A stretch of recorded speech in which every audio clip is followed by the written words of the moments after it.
हाँ, तो यहाँ पर तीसरे श्लोक के अंदर पश्येताम पांडुपुत्राणाम आचार्य महतिम चमूम व्यूढ़ाम द्रुपद पुत्रेण तव शिष्येण धीमता। तो यहाँ पर यही कहा दुर्योधन ने कि देखिए आचार्य, उस पांडुओं के पुत्रों के साहस देखिए, जिनको आपने इतना कुछ सिखाया था, वो अब इतनी विशाल सेना को लेके आए हैं। और उस सेना की व्यूह रचना किसने करी है? आपका जो दुश्मन था, आपको जो जिसने अपमानित किया था, वो द्रुपद, उसके पुत्र धृष्टद्युम्न ने ये व्यूह रचना करी है। और उसने सीखा कहाँ से? वो भी आपसे ही सीखा है। देखिए आपसे कितनी बड़ी गलती हो गई है, और आपने उसको सिखाया, और वही आपके सामने युद्ध की इस व्यूह रचना को यहाँ पर किया है। उसके बाद और उसने क्या क्या बताया वहां पर, कि ऐसा नहीं कि वहां पर कुछ ही वीर हैं। उसने दुश्मन की सेनाओं को, आप ऐसा मत सोचिए कि छोटी मोटी सेना है, उसके अंदर बड़े बड़े महारथी है। वो यहाँ पर अर्जुन बता रहा है, अत्र शूरा महेश्वासा भीमा अर्जुन समायुधि युयुधानो विराटश्च द्रुपदश्च महारथा। तो अत्रशूरा, वहां पर बहुत ही जो है वीर, शूरवीर है। महेश वासा मतलब जो महान धनुर्धर भी हैं। किसके समान धनुर्धर हैं वो? भीम और अर्जुन के समान, जो युद्ध के अंदर बहुत महान धनुर्धर हैं। तो क्योंकि भीम और अर्जुन सभी को पता था, बहुत अच्छे महारथी थे, बहुत नामी गिरामी थे। तो उनसे कंपैरिजन, एक रेफरेंस पॉइंट उसने किसका लिया? भीम और अर्जुन का, कि उनके समान जो है बहुत ही महान धनुर्धर और शूरवीर जो है उनकी सेना में है।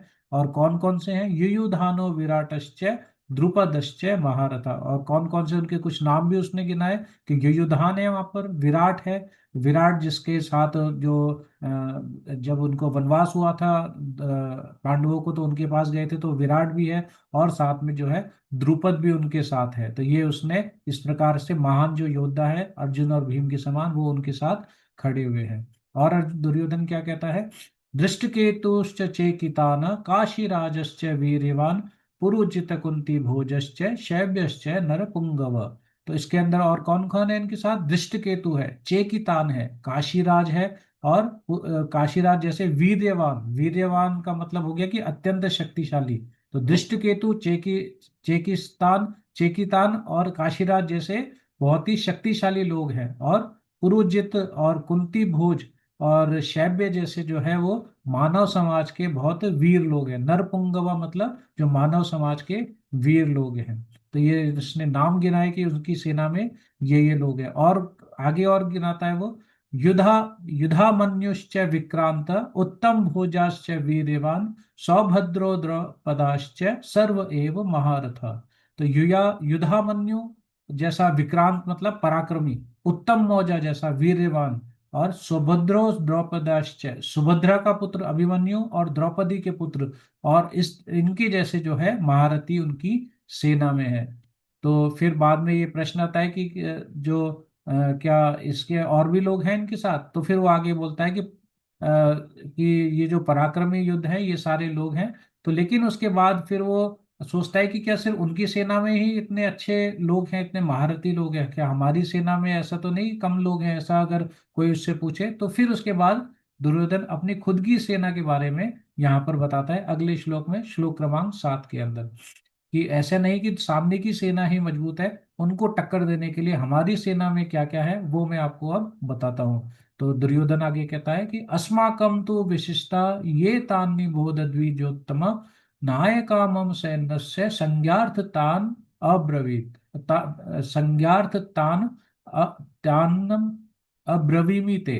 तो यहाँ पर क्या कह रहा है कि दुर्योधन की, हे ब्राह्मण श्रेष्ठ, अब मैं आपकी सूचना के लिए, अस्माकम तु विशिष्टा ये, तो अस्माकम मतलब हमारे, तो विशिष्टा मतलब विशेष शक्तिशाली। कौन है वो? तो उसके बारे में ये बता रहा है कि नायका मम सैन्य से संज्ञार्थ तान अब ब्रवीमिते। अब मैं आपको ये बताऊंगा कि हमारी सेना के अंदर कौन कौन से ऐसे विशाल नायक हैं, विशेष नायक हैं, जो संचालन में, सेना को संचालन करने में बिल्कुल निपुण है। वो अगले श्लोक पे फिर दुर्योधन बताता है। वो 8वां श्लोक है। भवान भवान भीष्मश्च कर्णश्च कृपश्च समिति संजय, समितिन संजय ने इसको समितिंजय अश्वत्थामा विकर्णश्च सौमदत्तिस तथैव च। तो यहाँ पर वो एक एक करके अपने स्वयं की सेना के अंदर जो जो लोग हैं उनके बारे में यहाँ पर बताता है। क्या बताता है? कि हमारे साथ कौन है? एक तो आप है, भवान मतलब आप, भीष्मश्च भीष्म है, और कौन है? कर्णश्च कर्ण है, कृपाचार्य है, समितिंजय समितिंजय का मतलब हो गया ये सारे सदा विजयी रहे हैं युद्ध के अंदर।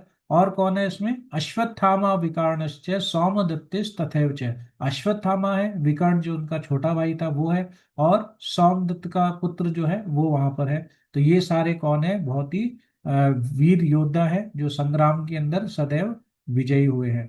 अगला श्लोक आता है 9वां श्लोक। अन्य च बहवः शूर्या मदर्थे त्वक्त जीविता नाना शस्त्र प्रहराणा सर्वे युद्ध विशारद। तो ऐसा नहीं कि ये लोग टाइम पास के लिए यहाँ पर आए हैं युद्ध के लिए। यहाँ पर ऐसा बिल्कुल भी नहीं है कि ये सिर्फ फॉर्मेलिटी के लिए यहाँ पर आए हैं। ये सारे के सारे क्यों आए हैं? अन्य च बहवा, इनके अलावा ये लोग तो है ही हैं, और बहुत सारे लोग हैं। शूरा मदर्थे तख्त जीविता, सिर्फ मदर्थे मतलब मेरे लिए, त्वक्त जीविता मतलब अपने जीवन को भी ये त्याग सकते हैं। इतने शूरवीर ये लोग हैं, पूरी तरीके से तत्पर होके ये लोग आए हैं। नाना सहस्त्र प्रहराणा सर्वे युद्ध विशारद। और ये सब लोग किस प्रकार से? नाना शस्त्र पहराना मतलब कि पहराना मतलब सुसज्जित है ये किससे? नाना शस्त्रों से, बहुत सारे अस्त्र शस्त्र इनके पास है। सर्वे युद्ध विशारद है, ये सारे के सारे युद्ध के अंदर, युद्ध कला के अंदर निपुण हैं। अगले श्लोक पे आते हैं 10वां। और इसके बाद जो है दुर्योधन बताता है कि किस प्रकार से जो सामने की सेना और अपनी सेना उनके बारे में बताता है। अपर्याप्तम तस् तदस्माकं बलम भीष्म अभिरक्षितम पर्याप्तम त्विदमेषाम बलम भीमा विरक्षितम। कि वो बताता है कि जो हमारी जो सेना है वो अपर्याप्त है, मतलब असीमित है। और किसके द्वारा अभिरक्षित है? वो भीष्म के द्वारा अभिरक्षित है। जो भीम, जिनको इच्छा मृत्यु का वरदान मिला है, उनके द्वारा हमारी सेना जो है संरक्षित है। और दूसरों की सेना, सामने वाली सेना, वो तो बहुत सीमित है। पर्याप्तम तिदमेषाम, ऐशा मतलब उनकी सेना, उनकी सेना जो है बहुत ही सीमित है। और किसके कारण से सीमित है? बलम भीमा विरक्षितम। और उनकी सेना जो है भीम जैसे एक नए, जो युद्ध कला में ऐसा नहीं कि बहुत पुराना जो खिलाड़ी हो, भीष्म के सामने तो वो तुच्छ मात्र है, उसके द्वारा ये अभिरक्षित है। उनकी सेना का बल जो है वो पर्याप्त है, लेकिन हमारी सेना जो है अपरिमेय है, बहुत ज्यादा विशाल सेना है। तो यहाँ पर ये दुर्योधन अपनी और उनकी सेनाओं के बारे में बताता है। और उसके बाद जो दुर्योधन जो है वो कूटनीति के तौर पे फिर वो कहता है कि कहीं मैं अपने भीष्म पितामह के बारे में इतनी ज्यादा बड़ाई कर दी, ऐसा नहीं कि बाकी लोग अपने आप को इन्फीरियरिटी कॉम्प्लेक्स में आ जाएं। वो कहीं ऐसा तो नहीं कि वो लोग थोड़े लगे कि हमारी तो कोई वैल्यू नहीं है, ये तो सिर्फ भीष्म के बारे में बोल रहा है, द्रोणाचार्य के बारे में रहा है। तो क्योंकि वो सब तेज तेज बोल रहा था, तो सभी लोग आसपास के जो महारथी थे वो सब सुन रहे थे। तो उसको लगा कि मैं सबके लिए मैं कहता हूँ कुछ ना कुछ, तो इसलिए उसने यहाँ पर बोला अनेषु च सर्वेषु यथा भागम अवस्थिता भीष्ममेवाभिरक्षन्तु भवतः सर्व एव ही। तो वो कहता है कि अयनेषु च सर्वेषु, आप सभी लोग सर्वत्र रूप से, अयनेषु मतलब अपने अपने मोर्चों में, जहां पर आपको स्थान दिया गया है, कुछ राइट में है, कुछ लेफ्ट में है, कोई मिडिल में है, कोई बैक साइड में है, कोई रथ के ऊपर है, कोई पैदल है, इस प्रकार से आप जिस जिस मोर्चे के अंदर आप फैले हुए हैं, सर्वत्र आप जो है अपने अपने स्थानों में स्थित हो जाएं। और क्या करें वहां पर? भीष्ममेवाभिरक्षन्तु भवतः सर्व एव ही। भीष्म जो पितामह है वो बुजुर्ग हो चुके हैं, उनकी आपको सहायता करनी है, उनकी आपको रक्षा करनी है। भवंतः सर्व एव ही। और सबके सब आप इस चीज का निश्चय करें कि आप जो है भीष्म पितामह की सुरक्षा करेंगे, उनकी रक्षा करेंगे। तो यहाँ पर जो है इस प्रकार से दुर्योधन जो अपनी कूटनीति के माध्यम से बाकी सभी लोगों को ये चीज बता रहा था। और अब जो है इतनी सारी बातें बताने के बाद सभी को लग गया था, स्पेशली भीष्म पितामह को, कि दुर्योधन जो है वो थोड़ा सा भय के अंदर भी है, और वो थोड़ा विचलित भी हो गया है कि सामने की सेना को देखते हुए, और उनके मन के अंदर जो है बहुत अविचल हो रहा है उसका, दुर्योधन का मन। अब भीष्म पितामह वहीं पे थे, तो चलो इसको हर्ष दिलाने के लिए फिर उन्होंने, पितामह ने क्या किया?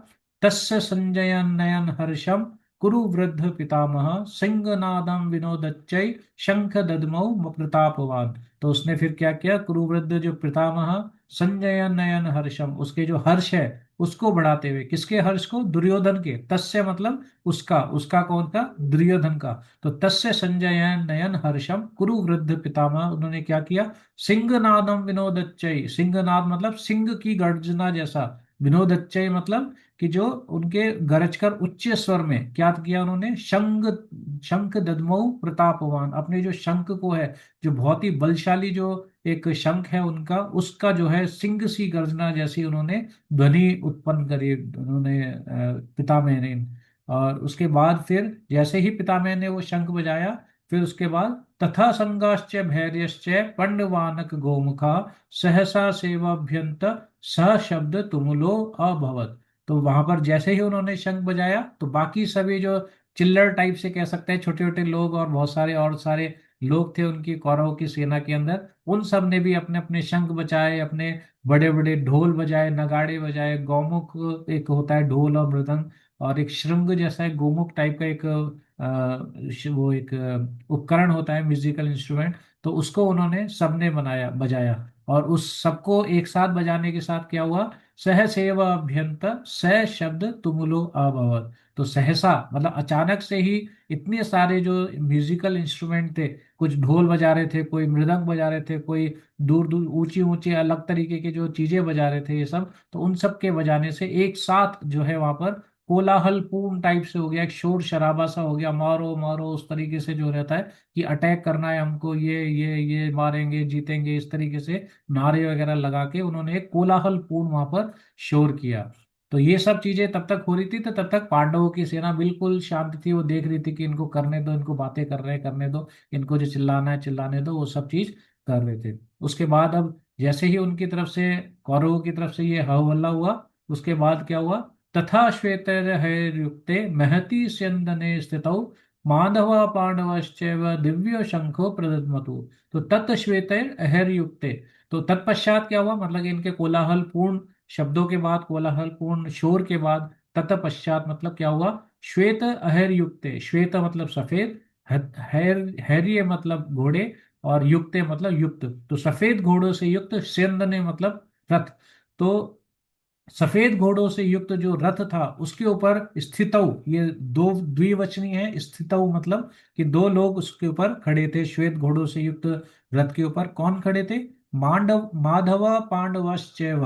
तो माधव मतलब श्री कृष्ण, पांडवश्चैव, पांडव किसको बोला यहाँ पर, अर्जुन को बोला है। तो श्री कृष्ण और अर्जुन, उन दोनों ने जो श्वेत घोड़ों के रथ पे खड़े थे, और उन्होंने क्या किया, दिव्यो शंको पदतमतु, उन्होंने अपने अपने दिव्य शंखों को बजाए, पदतमतु मतलब बजाए। तो यहाँ पर जो है इनके शंखों को दिव्य कहा गया है। इवन भीष्म पितामह के शंख को भी दिव्य नहीं कहा गया है, लेकिन यहाँ पर इनके जो शंख है इनको दिव्य कहा गया है। और इनकी जो आवाज थी, ध्वनि थी, बहुत ही अद्भुत थी, उसके बारे में आगे भी बताएंगे।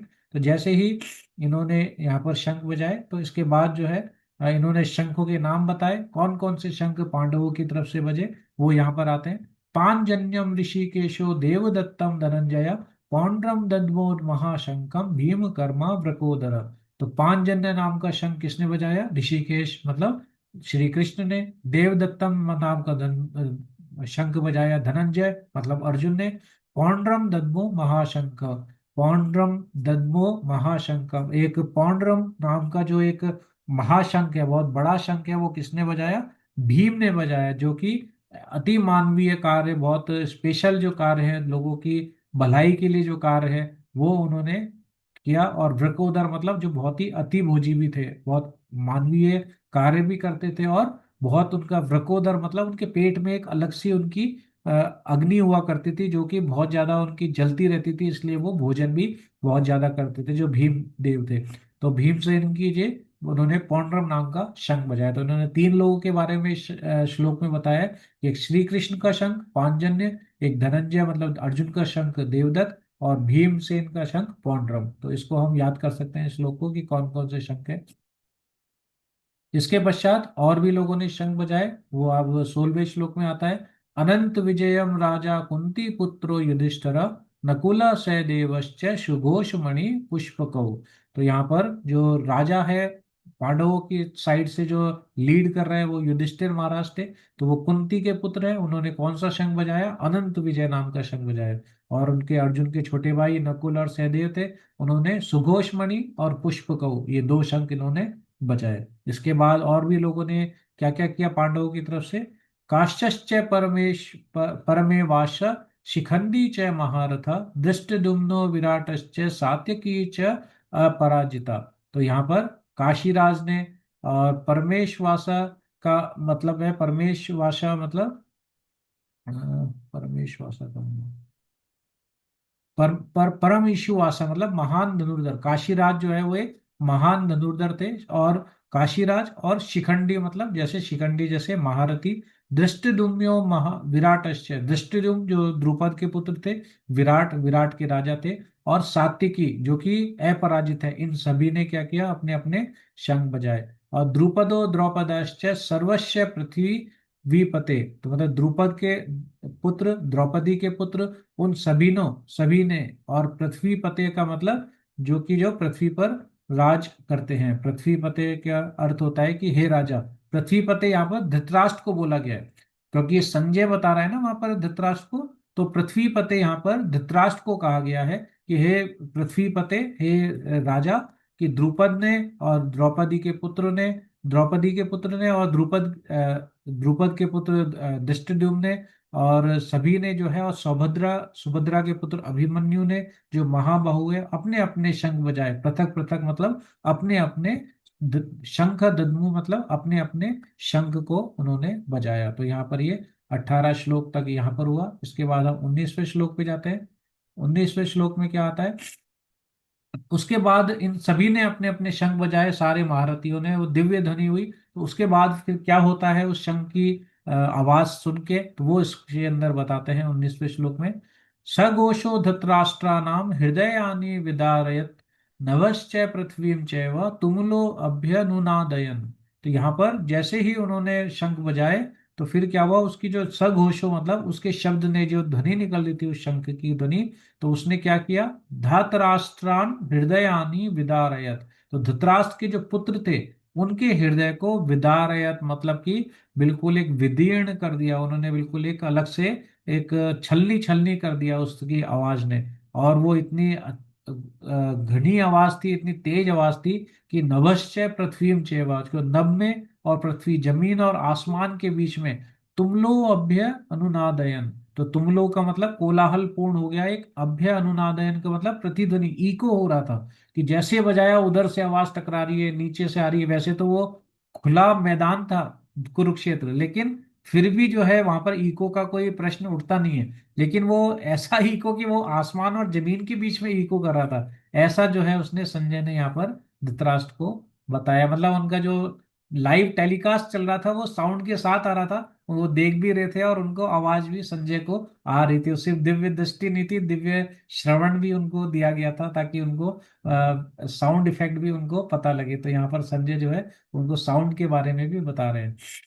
तो इसके बाद 20वां श्लोक आता है। अब जैसे अब वो शंख की ध्वनि बजी, उनका हृदय जो है छलनी छलनी हो गया, और बहुत ही अव्यवस्थित हो गए। हो सकता है उनकी इधर उधर जो है परेशान हो गए, गिर गए हों, किसी के आंसू निकलने लग गए हों, किसी के क्या क्या हो गया हो, उल्टे सीधे काम भी हो सकते हैं। तो वो सब चीज होने के बाद अब क्या हुआ कि इसके पश्चात जो है, अथ व्यवस्थितान दृष्ट्वा धृतराष्ट्रान कपिध्वज प्रवर्ते शस्त्र संपाते धनुर्दम्य पांडवा ऋषिकेशम तदा वाक्यम इदम आह महीपते।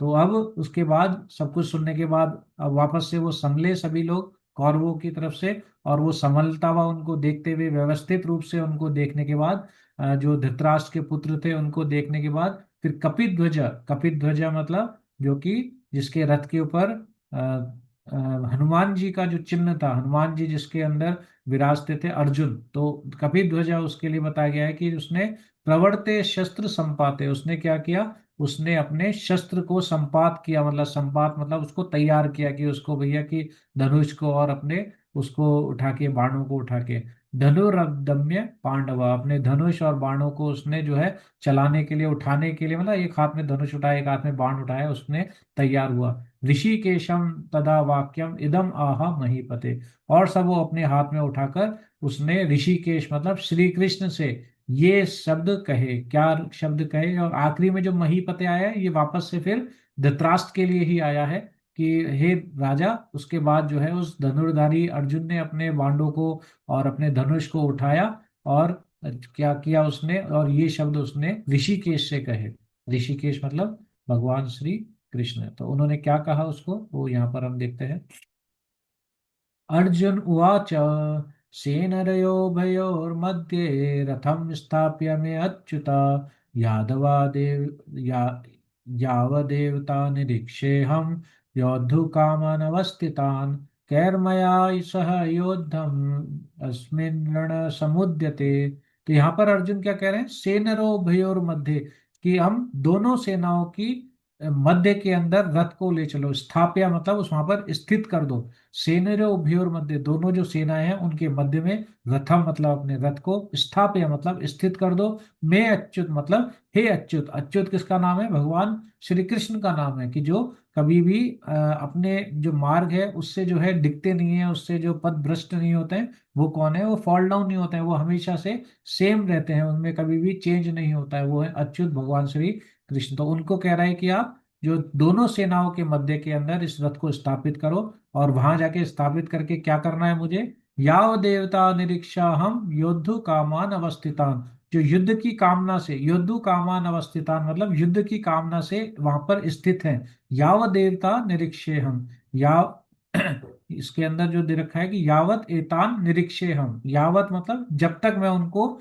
निरीक्षण न करूं, याव एतान निरीक्षे हम, मैं इन सबको जब तक देख ना लूं, और जो किसको ना देख लूं, जब जो युद्ध की इच्छा से वहां पर इकट्ठा हुए हैं। कौन, कैरमया सह योद्धव्यम, कैरमया सह योद्धव्यम अस्मिन रण समुद्यम में। तो मतलब जिनके साथ मुझे युद्ध करना है, जिनके साथ मुझे लड़ाई करनी है, उन सब लोगों को मैं अच्छे से मैं देख सकूं, इसलिए दोनों सेनाओं के मध्य में अपने रथ को स्थापित करो। हे कृष्ण, हे अच्युत, हे मधुसूदन, कृपया मेरे रथ को वहां पर ले चलो। तो यहाँ तक जो है भगवान श्री कृष्ण एक जैसे एक पैसिव की तरीके से, ऐसा अपनी तरफ से कोई नहीं था, ठीक है मैं भगवान हूँ, ऐसा नहीं कि भैया अर्जुन तूने सुना है ईश्वर परम कृष्णा मेरा नाम देख मैं कितना बड़ा हूँ, मैं ईश्वर परम कृष्णा सच्चिद आनंद विग्रह, में इतना आनंद का विग्रह हूँ, मैं भगवान हूँ, मैं ये हूँ, मैं हूँ। ये नहीं, अर्जुन ने कहा कि अच्छा तुम वहां पर ले चलो, ठीक है जैसा तुम कह रहे हो मैं वैसा कर लूंगा। वहां पर उन्होंने कुछ भी ऐसा नहीं कहा कि नहीं मैं ऐसा नहीं करूंगा, मैं तो भगवान हूँ, तू मुझे ऑर्डर कैसे दे सकता है। तो ये भगवान जो है सखा के रूप में अर्जुन के सारथी बने थे प्रेमवश, एक भक्तों के अधीन हमेशा भगवान रहते हैं। तो फिर उन्होंने एक उस प्रकार से वो सेवा ली थी, और अर्जुन भी उन्हें आदेश दे रहा था कि चलो युद्ध के मैदान में दोनों सेनाओं के मध्य में अपने इस जो रथ है उसको ले चलो, ताकि जो युद्ध की इच्छा से वहां पर आए हुए हैं उनको मैं अच्छे से देख सकूं। उसके बाद 23वें श्लोक में अर्जुन क्या कह रहा है, योत्स्यमाना योत्स्यमानानवेक्षे हम य अत्रेत्र न य एतेत्र समागतः धात्राष्ट्रस्य दुर्बुद्धेर युद्धे प्रिय चिकित्सव। तो वहां पर योत्स्यमानान का मतलब युद्ध करने वालों को, अवेक्ष्य मतलब देखूं, तो युद्ध की इच्छा से मैं जो एकत्र एकत्र हुए हैं वहां पर, जो उन सब लोगों को मैं देख सकूं, जो और साथ में किसको देख सकूं, जो धृतराष्ट्र की जो दुर्बुद्धिपूर्ण जो है, कौन है धृतराष्ट्र का वो दुर्बुद्धिपूर्ण पुत्र, दुर्योधन। जो धृतराष्ट्र का जो दुर्बुद्धिपूर्ण पुत्र है, उसको जो प्रसन्न करने के लिए, उसका मंगल चाहने के लिए, प्रिय चिकीर्षव, प्रिय चिकीर्षव मतलब जिसका मंगल करना चाहते हैं, उसको चाहने वाले लोग हैं, उन सबको जो है वहां पर मैं देख सकूं, तब तक मुझे वहीं पे ही रहने देना, और मेरे को अच्छे से देखने देना कि उन लोगों को। तो ये वहां पर दुर्योधन अर्जुन जो है भगवान श्री कृष्ण को कह रहे हैं। अब इसको कहने के बाद क्या किया, क्या कृष्ण भगवान वहां पर रथ लेके गए या नहीं लेके गए, वापस तो नहीं ले गए कि क्या फालतू की बातें कर रहा है, तो वहां पर युद्ध चालू होने वाला है और तो जो है युद्ध के बीच में जाने की कह रहा है, यहाँ पर खड़े रह के युद्ध करना, ऐसा तो नहीं कहा। तो फिर आगे क्या हुआ वो संजय फिर यहाँ पर बताते हैं कि एव मुक्तो ऋषिकेशो गुणाकेशेन भारत सेनयोर मध्य स्थापित्वा रथोत्तम। तो एव मुक्तो मतलब जैसा एज इट इज, जैसा उसने कहा था बिल्कुल उसी प्रकार से उसने, जो ऋषिकेश ने क्या किया, गुणाकेशेन भारत है, गुणाकेश जो है अपनी निद्रा पे अविद्या पे जीत पाने वाले जो अर्जुन है, उसके द्वारा जब ये कहा, उसके द्वारा जब ये सुना उन्होंने, तो इस प्रकार से फिर उन्होंने क्या किया, सेनयोर मध्य, दोनों सेनाओं के मध्य में स्थापित रथोत्तम, वो उत्तम रथ, बहुत ही दिव्य रथ था उनका, इंद्र द्वारा दिया गया था। तो उस उत्तम जो रथ है उसको उन्होंने स्थापित वहां पर कर दिया। किसने कर दिया, वो भगवान श्री कृष्ण ने। इसके बाद वहां पर स्थापित करने के बाद फिर वहां पर कृष्ण भगवान वहां पर कुछ कहते हैं। ये लोग कहते हैं कि पहले अध्याय में भगवान कृष्ण ने कुछ नहीं कहा, लेकिन इस श्लोक में पता लगता है कि भगवान कृष्ण पहले अध्याय में भी कुछ कहते हैं। क्या कहते हैं वो श्लोक में है, भीष्म द्रोण प्रमुख सर्वेशा च महिषिताम उवाच पार्थ पश्येतान समवेतान कुरुन इति। तो मतलब इस प्रकार से, कुरुन इति मतलब इस प्रकार से इन कुरु वंशों को देखो। ये भीष्म द्रोण प्रमुखतः, जो भीष्म और द्रोण है ये प्रमुख, इनके समक्ष उन्होंने उसको रखा, उन्होंने इनको प्रमुखता से देखो। सर्वे शाम च महिषिताम, महिषिताम संसार भर के राजा, भीष्म द्रोण के साथ में सामने तो रखा, साथ में बहुत सारे जो राजा थे उनके सामने भी रखा। और उवाच मतलब, और फिर उन्होंने कहा, किसने कहा, भगवान श्री कृष्ण ने कहा पार्थ से कि हे पृथा के पुत्र, पश्येतान संवेतान कुरुन कुरुन इति। तो मतलब कि इन कुरु को देखो जो कि एकत्र हुए हैं। ये यहाँ पर उन्होंने देखो, मतलब कि एक तरीके से उनको भी जो है बता रहे हैं अर्जुन को कि, क्योंकि ऋषिकेश है, ऋषिकेश जो है ऐसा नहीं कि इंद्रियों के स्वामी का मतलब वो सिर्फ अपनी ही इंद्रियों के स्वामी है। ऋषिकेश का मतलब वो सभी की इंद्रियों के स्वामी है। भगवान श्री कृष्ण हर किसी के हृदय में परमात्मा के रूप में वास करते हैं, और हमारे हृदय में वास करके सभी इंद्रियों के वो स्वामी है। जो सभी की इंद्रियों के स्वामी है, सभी के हृदय में वास करते हैं, तो वो अर्जुन के हृदय में भी वास कर रहे हैं, और अर्जुन की भी इंद्रियों के वो स्वामी है। तो वो वहां पर जो है वो फिर उस चीज को बता रहे हैं, उस चीज को बता रहे हैं कि अब तुम क्या करना है तुमको, तुम जाके इनको देखो जो ये यहाँ पर युद्ध के लिए एकत्र होते हैं। इन कुरुओं को देखो, स्पेशली उन्होंने कहा है कि इन कुरुओं को देखो, क्योंकि यही वो कुरु थे जिन्होंने तुम्हें जो है वहां पर द्यूत क्रीड़ा में हराया था, द्रौपदी के साथ अपमान किया था। और यही लोग हैं जो तुम्हारे सामने जो है, इनको देखो, ये तुम्हारे संबंधी भी हैं, ये इसमें तुम्हारे पिता में भी हैं, इसमें गुरु भी हैं, तो इसमें बहुत सारे लोग भी हैं। तो थोड़ा सा उनके प्रति मोह उत्पन्न करने के लिए उसने भीष्म द्रोण का भी उन्होंने एक सामने इसीलिए रखा था कि क्योंकि अर्जुन का भीष्म और द्रोण से बहुत ज्यादा स्नेह था। तो यहाँ पर कृष्ण भगवान ने उसको थोड़ा सा मोहित करने के हिसाब से उसको कहा कि इन कुरुओं को अच्छे से देखो। इसके बाद 26वां श्लोक आता है, उसमें कहते हैं, तत्र पश्चात स्थितान पार्थ पितृनथ पितामहान आचार्यन मातुलान भ्रांत पुत्रान पौत्रान सखींस्तथा श्वसुरान सुहृदश्चैव सेनर्यो उभयोरपि। तो मतलब वहां पर स्थित, वहां पर उन्होंने इसने क्या क्या देखा, जो पार्थ है, पार्थ मतलब अर्जुन ने पितृनथ पितामहान, पितरों को मतलब चाचा ताऊ और उनके रिश्तेदारों को, उनको देखा। अपने पिता महान मतलब अपने पिता में है, मतलब भीष्म पितामह को देखा, आचार्य को देखा, मातुलान मतलब मामा को देखा, भ्रातरान मतलब भाइयों को देखा, पुत्रान पुत्रों को देखा, पौत्र मतलब उसके जो पोते उनको भी देखा, मतलब जो लक्ष्मण था दुर्योधन का पुत्र और उसका भी पुत्र था, तो उनको भी वो युद्ध में था। और अपने मित्रों को देखा, श्वसुर को देखा, सुहृद अपने जो सगे संबंधी थे अपनी सेना की तरफ, सेनरे उभयोरपि मतलब खुद की सेना की तरफ उसने थोड़ा सा वहां पर भी देखा, इधर भी देखा, इधर भी देखा, दोनों तरफ देखा कि किस प्रकार से लोग जो हैं वहां पर जुटे हुए हैं। उसमें बहुत सारे लोग थे जो उसके सगे संबंधी भी थे, मित्र भी थे, उनका मंगल चाहने वाले भी थे, ऐसे बहुत सारे लोग वहां पर सारे के सारे युद्ध की इच्छा से इकट्ठे थे। इन सबको उसने, अर्जुन ने देखा। इसके बाद अर्जुन ने उनको देख के फिर उसके ऊपर क्या इफेक्ट हुआ वो इस श्लोक में बताते हैं। तान समीक्ष्य स कौन्तेय सर्वान् बन्धून् अवस्थितान् कृपया पर्याविष्टो विषीदन्न इदम अब्रवीत। तो उसने जैसे ही उनने वहां पर देखा अपने मित्रों को, संबंधियों को, तो उस वो कृपया पर्याविष्टो, कृपया पर्याविष्टो मतलब एक भक्त के हृदय में जो करुणा रहती है, एक दया रहती है, वो वहां पर इकट्ठी हो गई उसके हृदय के अंदर, और वो भाव विभोर हो गया। और वहां पर जो है वो दूसरों के लिए जो है इतना अत्यधिक अभिभूत हो गया। और फिर उसने शोक करते हुए उसने ये शब्द कहे। ये शब्द उसने किससे कहे, ऋषिकेश से कहे, गोविंद से कहे, अच्युत से कहे, जनार्दन से कहे। ये शब्द फिर उसने, अर्जुन ने भगवान श्री कृष्ण से कहे। क्या शब्द कहे वो इस श्लोक में आता है, 28वां श्लोक। अर्जुन उवाच दृष्ट्वेवं स्वजनं कृष्ण युयुत्सुं समुपस्थितं सिदन्ति मम गात्राणि मुखं च परुशिष्यति। तो अर्जुन यहाँ पर कह रहा है, दृष्ट्वेवं स्वजनम कृष्ण, इन सभी को, अपने स्वजनों को देखकर मेरे साथ क्या हो रहा है, जो इन सब स्वजनों को देख के युयुत्सम समुपस्थितम, युयुत्सम मतलब युद्ध की इच्छा से। तो ये अपने स्वजनों को सबको देखकर जो युद्ध की इच्छा से यहाँ पर एकत्र हुए हैं। सिदंती मम गात्राणी, सिदंती मतलब कांप रहे हैं, क्या कांप रहे हैं, मम गात्राणी, गात्राणी मतलब मेरे अंग कांप रहे हैं। सिदंती मम गात्राणी, मेरे सारे अंग जो हैं वो कांप रहे हैं। मुखम च परुष्यति, और मेरा मुंह जो है वो सूखा जा रहा है। अर्जुन जो है दयावश करुणावश भय के कारण नहीं हो रहा था ये उसके हृदय में अपने परिजनों के प्रति, अपने स्वजनों के प्रति जो एक मोह उत्पन्न हो गया था, एक प्रेम उत्पन्न हो गया था, उसके कारण से उसका पूरे शरीर के अंग कांप रहे थे और उसका मुंह जो है सूखा चला जा रहा था। इसके पश्चात हम अगले श्लोक में अर्जुन और आगे बढ़ते हैं, तभी थोड़ा सा अपनी चीजों के बारे बारे में बता रहे हैं, उनके शारीरिक लक्षण क्या क्या है वो इसमें और आते हैं। वे पतुश्च शरीरे में रोम हर्षस्य जायते गांडीवं संसते हस्तान गांडीवे संसतम हस्तात् त्विक् च एव परिध्यते।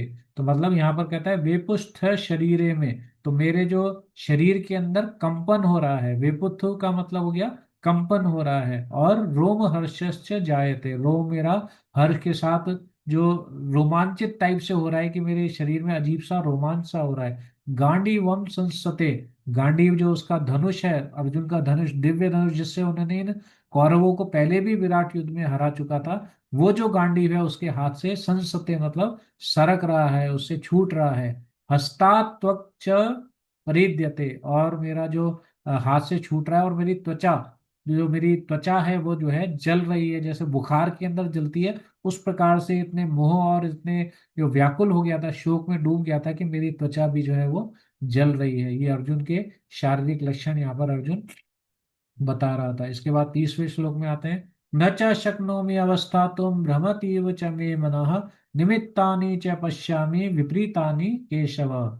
तो इसमें अर्जुन अब क्या बता रहा है कि अब मैं तो है ना खड़े रहने में भी, शक्नोमि मतलब मैं सक्षम नहीं हूं, मैं समर्थ नहीं हूं खड़े रहने में भी, और मेरा मन जो है भ्रमतीव, भ्रमती मतलब भ्रमित हो रहा है, वो अच्छे बुरे को नहीं पहचान पा रहा है, बहुत घूम रहा है, चक्कर से आ रहे हैं मुझे। निमित्तानि च पश्चामि विपरीतानि केशव, मैं तो यहाँ पर जो है अपने आप को निमित्त बनता देख रहा हूँ, किस चीज के लिए, विपरीतानि, एक सब कुछ उल्टा होते हुए मैं जो है वो देख पा रहा हूँ कि उसका मैं कारण बनने वाला हूँ। हे केशव, हे मधुसूदन, मैं इस चीज को मैं यहाँ पर महसूस कर रहा हूँ, मेरा सर चकरा रहा है, मेरे शरीर जल रहा है, मेरे रोम रोम खड़े हो रहे हैं, और मैं खड़ा होना मुश्किल हो रहा है, और ये सब चीज विपरीत स्थिति मेरे शरीर के अंदर हो रही है। यहाँ पर जो अर्जुन इस चीज को कह रहे हैं। अब जो है यहाँ पर अर्जुन जो है थोड़ा सा आगे की तरफ बढ़ते हैं। अभी स्टार्टिंग में तो अपने वो लक्षण बताते हैं, इसके बाद जो है वो थोड़ा थोड़ा अपना लॉजिक लगाने लगते हैं अर्जुन की। मैं लॉजिक के साथ अब आपको बताता हूँ कि मैं क्या देख रहा हूँ। न च श्रेयो अनुपश्यामि हत्वा स्वजन माहवे न कांक्षे विजयम कृष्ण न च राज्यम सुखानि च। कि हे कृष्ण, मुझे इन सब चीजों के अंदर, हत्वा का मतलब हत्या करना मतलब मारना, हत्वा मतलब इन सबको मार के, किसको, स्वजन माहवे, जो अपने संबंधी है, इनको युद्ध के अंदर मारने में, न च श्रेयो अनुपश्यामि, श्रेय मतलब हमने देखा था कि आगे चल के जिस जो कुछ भला होता है उसको हम श्रेय बोलते हैं, और इमीडिएटली जो भला होता हुआ हमको नजर आता है उसको हम प्रे बोलते हैं। तो यहाँ पर उसको श्रेय कह रहा है कि मैं अगर युद्ध कर भी लूंगा तो आगे चल करके मेरे को इसके अंदर कुछ भी श्रेय मेरे को नजर नहीं आ रहा है, इन सभी स्वजनों को यहाँ पर युद्ध में मारने के बाद। तो लेकिन भगवान अगर कोई कहे कि भैया मारने के बाद तेरे को राज्य का सुख भी तो मिलेगा, तेरे को विजय भी तो मिलेगी, तो फिर अर्जुन आगे क्या कहते हैं, न कांक्षे विजयम कृष्ण न च राज्य सुखानि च, ना तो मुझे विजय की कोई आकांक्षा है, ना ही मुझे राज्य का सुख भी चाहिए, ना ही मैं उसकी इच्छा रखता हूं। तो यहाँ पर अर्जुन उस चीज को भी नकार रहे हैं। आगे जब इन सब चीजों को बताते हैं तो फिर अर्जुन जो है और बहुत सारी चीजें बताते हैं कि मुझे ऐसा कोई सुख नहीं चाहिए। क्या क्या नहीं चाहिए उसको, किम नो राजेन गोविंदा किम भोगम अवर्जितेन वा येषाम अर्थे कांक्षितम नो राज्यम भोगान सुखानिचः। तो यहाँ पर कह रहा है कि ये जो राज्य है उनका भोग किस प्रकार से मैं करूंगा, जब ये सारे जो परिजन हैं मेरे, ये सभी लोग जो हैं जीवित ही नहीं रहेंगे, तो फिर इन सब राज्यों का भोग करके क्या करूंगा मैं, जो राज्य में जीतूंगा। ये शाम अर्थे कांक्षिता नो राज्यम भोकान सुखानी च। तो जिन लोगों के लिए मैं इन सब चीजों को, राज्य को लोग सुख भोगना चाहते हैं, अगर वही लोग नहीं रहेंगे तो किस प्रकार से इन सब चीजों का हम भोग करेंगे, इन चीजों से हम सुख पा सकेंगे। ताय में अवस्थिता युद्धे प्राणस्त्वक्त्वा धनानि च आचार्य पितर पितरः पुत्र तथैश्च पितामह। तो हम जो तमे अवस्थिता युद्धे प्राणांस त्यक्त्वा धनानि च, यहाँ पर जो युद्ध के अंदर ये लोग स्थित हुए हैं, ये लोग आए हैं, ये सारे लोग अपने प्राणों को जो है अपने छोड़ने के लिए आए हैं, अपने धन को भी छोड़ने के लिए आए हैं। ये कौन लोग हैं? आचार्य हैं, पिता हैं, पुत्र हैं, ये और जो पितामह हैं, ये सब लोग अपने प्राणों को न्यौछावर करने के लिए आए हुए हैं। और कौन है वहां पर? मातुला श्वसुरा पौत्रा शाला संबंधिनी तथा एतान हस्तुमिच्छामि धनो अपि मधुसूदन। तो इससे तो ये जो मातुला मतलब मामा, ससुर, पौत्र, साला, संबंधी वगैरह जो है यहाँ पर, एतान हंतुम इच्छामि, ये सब मुझे मारने के लिए आए हैं। इससे अच्छा तो होगा कि ये लोग मुझे मार दें। धनोत्मी मधुसूदन। और अपि त्रैलोकार राज्यस्य हेतो किम नु मही कते निहत्य धत्राश्च का प्रीति स्व स्वाज्य जनार्दन। तो यहाँ पर कहता है कि अगर इन सबको मारने से मुझे, अगर तीनों लोकों का भी मुझे राज्य मिल जाएगा तो मुझे नहीं चाहिए। मही कृते और निहत्य धृतराष्ट्रान्न का प्रीति स्वाज्य जनार्दन। हे जनार्दन, इन निहत्य जो निहत्य मतलब हो गया कि मारने के लिए, जो यहाँ पर धृतराष्ट्र के पुत्र हैं, इनको अगर मारने से मुझे यहाँ पर किस प्रकार से, अगर तीनों लोगों का भी राज्य मिल जाए तो भी मुझे नहीं चाहिए। हे जनार्दन, मुझे कुछ समझाओ कि आप किस प्रकार से यहाँ पर ये श्रेय होगा मेरे लिए ये। तो यहाँ पर जो है इस प्रकार से अर्जुन अपने लिए काफी कुछ बता रहा है कि इस पृथ्वी की तो बात छोड़ दें, मतलब धृतराष्ट्र के पुत्रों को मारकर हमें कहाँ कोई प्रसन्नता मिलने वाली है। तो इसके बाद अगले श्लोक के अंदर अर्जुन फिर अब कहाँ पर जाता है कि जैसे इतनी सारी बातें बताने के बाद अब वो थोड़ा सा और लॉजिकल की तरफ जाता है, और थोड़ा सा और लॉजिकल थिंकिंग यहाँ पर बताता है। पापमेवा आश्रयेद अस्मान एतान आततायिना, मतलब कि वो तत्व ज्ञान से भी वो विमुख हो गया था। यहाँ पर आतताइयों के बारे में बताता है कि पाप एवं आश्रयेत अस्मान हत्वा एततान आततायिनः तस्मात् आहार वयम हंतुम धत्राष्ट्रान स बांधवान स्वजनम किम कथम हत्वा सुखीन श्याम माधवा। तो यहाँ पर कह रहा है कि ठीक है, ये लोग जो है पाप में लगेगा, और इन सबको जो है ये और दो आतताई हैं, लेकिन फिर भी इनको मारने से मुझे पाप लगेगा। लेकिन अपने शास्त्रों में लिखा है कि आतताइयों को मारने से कभी पाप नहीं लगता। प्रभुपाद जी इसके तात्पर्य में आतताइयों के बारे में बताते भी हैं कि किस प्रकार के आतताई होते हैं, जो दूसरे की जमीन को हड़प लेते हैं, किसी को पत्नी को ले लेते हैं, किसी का धन को ले लेते हैं। तो ऐसे आतताइयों को जो है मारने में आपको पाप नहीं लगता। लेकिन अर्जुन यहाँ कह रहे हैं कि इन सब आतताइयों को मारने से भी मुझे पाप लगेगा। तस्मान अहर वयम हंतुम धत्राष्ट्र स बांधवा। तो इन सबको जो है अपने मित्रों सहित, अपने कुटुंबों सहित इनको मारने पे हम किस प्रकार से सुखी होंगे। स्वजनम की कथम हत्वा सुखी न श्याम माधवा। इन माधवा, हे कृष्ण, हे केशव, इन सभी धृतराष्ट्र के पुत्र और इनके जो मित्र हैं, इन सबको जो है मारने से किस प्रकार से हमें सुख मिल सकता है। इसमें तो मुझे पाप ही नजर आ रहा है। ऑल्दो ये आतताई हैं, लेकिन फिर भी मुझे इससे मारने से इनको पाप ही लगेगा। तो इसके पश्चात जो है अर्जुन क्या बताते हैं वो इस श्लोक में है। यद्यपेते न पश्यन्ति लोभो उपहत चेतसा कुलक्षय कृतम दोषम मित्रद्रोहे च पातकम। मतलब कि यहाँ पर अर्जुन जो बता रहे हैं कि अब क्या होगा कि यद्यपि न पश्यन्ति, यदि आप, मतलब कि वो कहेंगे कि भैया पाप तुमको लगेगा तो उनको भी तो लगेगा, कि जो दूसरे लोग मारने वाले हैं। तो अर्जुन यहाँ पर ये बता रहा है कि ठीक है, यद्यप ये ते न पश्यन्ति, उन लोगों को तो नजर नहीं आ रहा है। क्यों नजर नहीं आ रहा? उनका चश्मा खराब हो गया, क्या दिक्कत हो गई? नहीं, उनकी लोभ उपहत चेतसा, उनकी चेतना को जो है लोभ ने जो है उसको हर लिया है। एक लालच ने जो है उन लोगों की चेतना को हर लिया है। लेकिन मैं तो देख पा रहा हूं उसको कि क्या गलत है इस चीज के अंदर, वो लोग नहीं देख पा रहे हैं। तो क्या हुआ? मुझे तो नजर आ रहा है कि इसके अंदर जो है कितना पाप है। कुल क्षय कृतम दोषम, जो कुल का जो क्षय होने वाला है उसका दोष इसमें लगेगा। मित्र दोहे च पातकम, मित्र द्रोह मतलब मित्रों को मारने का जो द्रोह है वो मुझे यहाँ पर लगेगा।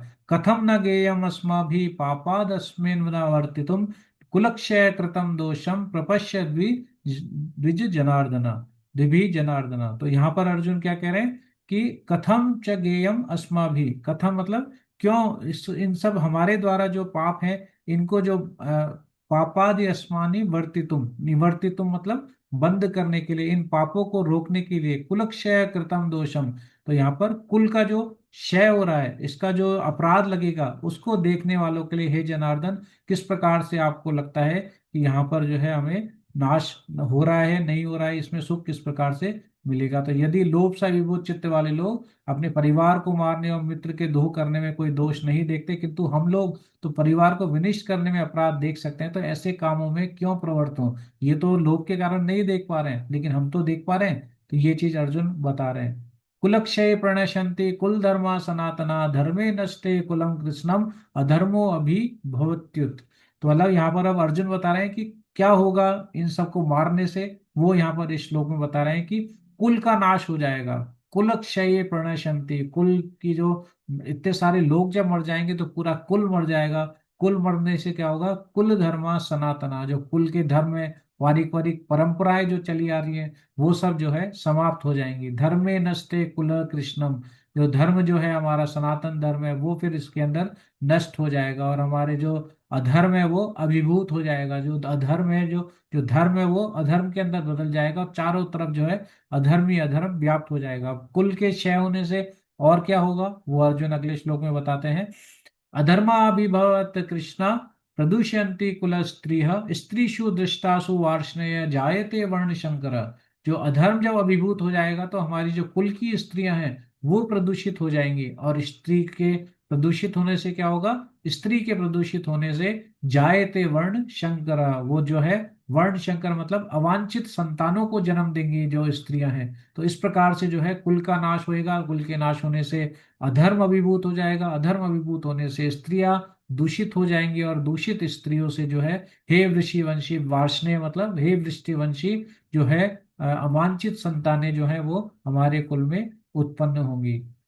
तो उसके जो अवांछित संतानें उत्पन्न होंगी तो उससे क्या होगा? शंकरो नरकाय व कुलग्राणाम कुलस्य च पतंती पितरो येषाम लुप्त पिंडो दक क्रिया। तो जब इस प्रकार की संतानें होंगी तो हमारे कुल का जो है वो नाश हो जाएगा, और निश्चय ही जो है वो कुल का जो वध करने वाले हैं उनको सबसे ज्यादा इस चीज का दोष लगेगा। और कुल का वध करने वाला कौन हूं? मैं हूं।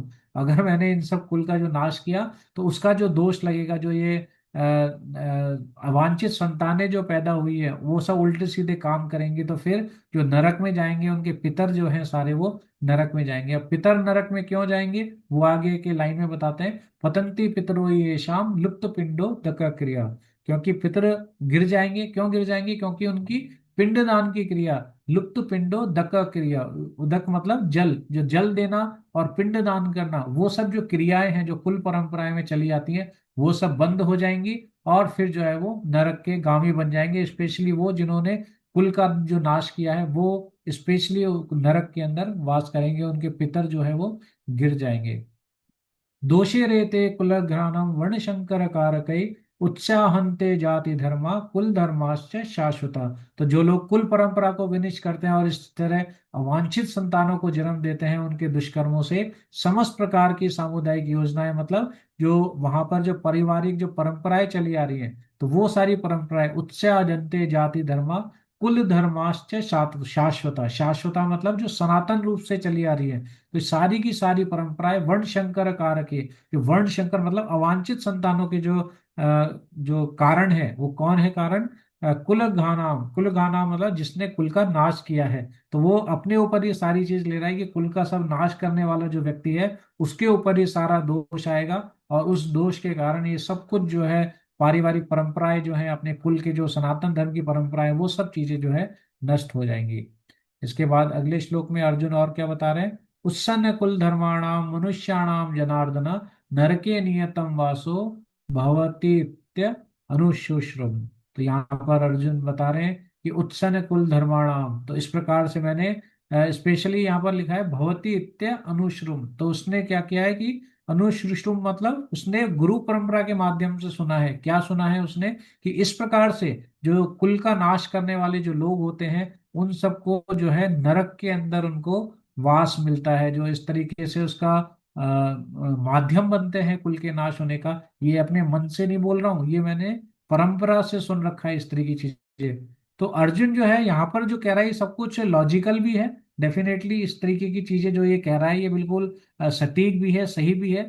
लेकिन क्या होता है कि अर्जुन युद्ध भी करेगा, कुल का नाश भी होता है, लेकिन भगवान श्री कृष्ण के मदद से जो युधिष्ठिर महाराज जो वहां पर राजा बनते हैं, तो इन सब चीजों का जो जो ये जी जो कह रहे हैं कि कुल परंपरा वगैरह नष्ट हो जाती है, तो अपने स्वराज्य से जो है वो उन सब चीजों को नष्ट नहीं होने देते। जो युधिष्ठिर महाराज है उन सब चीजों को सही तरीके से मेंटेन करके रखते हैं, सभी को जो है आश्रय देते हैं, कुल की स्त्रियां हैं उनको पूरा संरक्षण देते हैं, और प्रकार से उनकी जो कुल की परंपरा है जो बिल्कुल एज इट इज रखने में पूरी तरीके से ध्यान करते हैं, और स्वराज्य जो है वो स्थापित करते हैं। डेफिनेटली ये कह सही रहे हैं, लेकिन अगर युधिष्ठिर की जगह कोई और राजा होते जो धर्म के साथ नहीं रहते, तो डेफिनेटली ये सब चीजें पॉसिबल हैं। बिल्कुल अर्जुन जो है यहाँ पर सटीक कह रहा है, क्योंकि वो गुरु परंपरा से उसने सीखा है ये सब चीजें। अब वो अर्जुन जो है यहाँ पर फाइनली अपनी बात कहता है कि अहो बत महत पापम कर्तुम व्यवसिता वयम यद्राच्य सुख लोभेन हंतुम स्वजन उद्यता। तो हम अर्जुन अब कह रहा है कि हे कृष्ण, कितने आश्चर्य की बात है कि हम तुम, अहो बतम, कहो हे कृष्ण, महत पापम, हम कितने बड़े पाप को करने जा रहे हैं, व्यवसिता वयम, हम संकल्प ले चुके हैं, वयम मतलब हम दोनों, हम सब कैसे इस संकल्प को ले चुके हैं, गिद्राज्य सुख लोभेन, इस राज्य की सुख के लोभ के अंदर, हंतुम स्वजन उद्यता, और इन स्वजनों के मारने के लिए हम लोग जो है उद्धृत हो चुके हैं, हम लोग इतने प्रेरित हो चुके हैं कि हम सब इस पाप कर्म के अंदर संकल्प ले चुके हैं। ये कितने घोर नाश की बात है, कितने घोर दुर्बुद्धि की बात है कि हम ऐसा संकल्प कर चुके हैं। कैसे आश्चर्य की बात है कि हे कृष्ण, आपके होते हुए भी ऐसा काम हम लोग करने के लिए उद्यत हो रहे हैं। तो यहाँ पर अर्जुन जो है फाइनल स्टेटमेंट अब देता है अर्जुन इस वाले श्लोक के अंदर, यदि माम अप्रतीकारम अशस्त्रम शस्त्र पाणय धत्राष्ट्राम रणे हन्युस तन्मे क्षेत्रम तरम भवेत। तो ये अर्जुन कहता है कि इस प्रकार से जो संकल्प लेने के कारण मैं इतना पापी बन गया हूं कि अब मैं अपने शस्त्रों को छोड़ भी दूं। यदि माम प्रति अप्रतीकारम, अति अप्रतीकारम मतलब अपना मैं कोई बिना किसी विरोध के, अशस्त्रम मैं अपने शस्त्र को भी छोड़ दूं, शस्त्र पाणय, शस्त्र पाणय मतलब शस्त्रधारी जो धृतराष्ट्र, जो धृतराष्ट्र के पुत्र हैं, मैं कोई विरोध ना करूं, और शस्त्रधारी जो दुर्योधन के जो दुर्योधन जो है धृतराष्ट्र के जो पुत्र हैं, वो युद्ध भूमि में मुझे मार दें तो वो मुझे श्रेयस्कर लग रहा है। हन्युस तन्मे क्षेत्र क्षेम तरम भवेत, तो मुझे वो चीज बेहतर लग रही है कि मुझ निहत्थे को ये लोग मार दें तो वो ज्यादा बेटर है, इन प्लेस ऑफ कि मैं इन सबको मारूं, क्योंकि मैंने इतना ऐसा घोर पाप वाला संकल्प अपने हृदय में आने दिया है। तो अब इन सब चीजों को करने के बाद फिर और क्या हुआ, क्या वो क्या दिक्कत हुई आगे, वो आखिरी में संजय जो है फाइनल स्टेटमेंट में बता रहे हैं कि ये सब कहने के बाद क्या हुआ। संजय उवाच एव मुक्त्वा अर्जुन संख्ये रतोपस्थ उपाविशत् श्रीसज्जय शशरम चापम शोक संविघ्न मानसः। तो संजय कह रहे हैं कि एव मुक्त्वा अर्जुन, ऐसा बोल करके अर्जुन ने सांख्य रथोपस्थ उपाविशत, संख्य मतलब युद्ध भूमि के अंदर, रथोपस्थ, रथोपस्थ मतलब वहां पर जो युद्ध के ऊपर जो एक आसन था, उपाविशत मतलब पुनः बैठ गए, मतलब पहले खड़े होके इतनी सारी बातें कह रहे थे, इधर देख रहे थे उधर देख रहे थे, अपनी पीड़ाएं बता रहे थे, ये सब चीजें कृष्ण भगवान को समझा रहे थे। तो पहले बैठे थे, फिर वहां पर जाके देखने के लिए खड़े हुए, सारी बातें करी, फिर वापस से जो है वहां पर रथ के आसन के अंदर बैठ गए। और विसृज्य शरम पापम, शरम चापम, तो मतलब उन्होंने जो अपना शरम मतलब अपने बाणों को किसके साथ, चापम मतलब धनुष, धनुष और बाणों को उन्होंने विसृज्य मतलब छोड़ दिया, मतलब उसको त्याग दिया, और शोक संवे मतलब एक तरफ उठा के रख दिया। जैसे कई बार होता है कि हम लोग सुबह सुबह 16 माला कर लेते हैं और अपनी भीड़ बैग को ऐसे टांग देते हैं कि अब मेरी इसको दिन भर कोई जरूरत नहीं है, हो गया मेरा काम, उस प्रकार से अर्जुन ने अपने धनुष और बाणों को जो है एक साइड में उसने रख दिया, शोक न संदिग्ध मानस, और अपने जो है बिल्कुल शोक में जो वो डूब गया, बिल्कुल एक शोकाकुल जो रहता है अर्जुन, उस प्रकार से शोक संतप्त होकर वहां पर बैठ गया युद्ध भूमि में।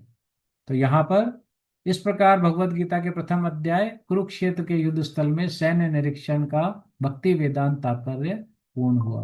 भगवान की वाणी, भगवत गीता की जय।